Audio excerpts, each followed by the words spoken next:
Called perfect for the same reason as an interval of a perfect fourth, the ratio of the vibrational frequency of an interval of a perfect fifth is 3 to 2. This means that an interval of a perfect fifth above any given note vibrates at a frequency of 1.5 times more than the original note.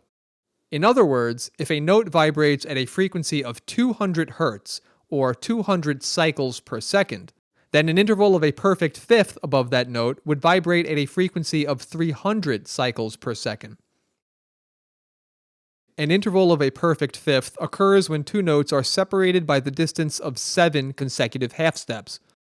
Because 2 half steps equals 1 whole step, 7 consecutive half steps can also be looked at as being comparatively the same as 3 whole steps and 1 half step.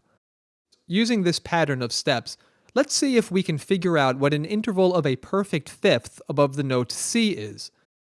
Starting on the note C and going up 1 whole step takes us to the note D. The distance between the note D and the note E is also a whole step. A half step separates the notes E and F. And finally, a whole step above the note F is the note G. Based on this, an interval of a perfect fifth above the note C is the note G.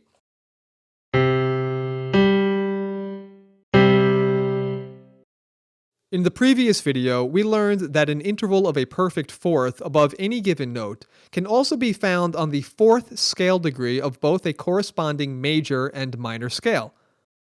This applies to an interval of a perfect fifth as well. Looking at the notes of both a C major and C minor scale, we can see that the fifth scale degree in both scales is in fact the note G.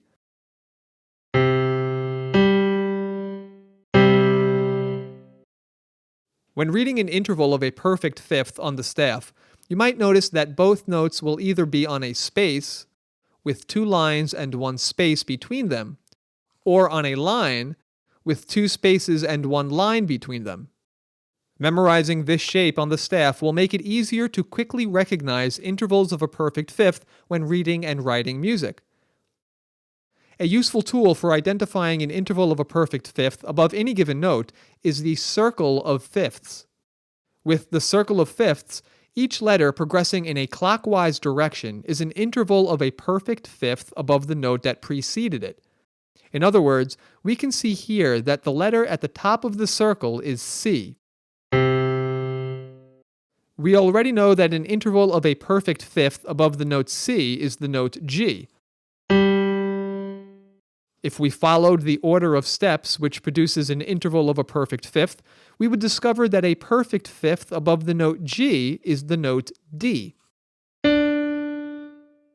An interval of a perfect fifth above the note D is the note A, and so on. In the next video, we are going to learn about intervals of a sixth. We will discover how, similar to intervals of a second and intervals of a third, an interval of a sixth can also be either major or minor.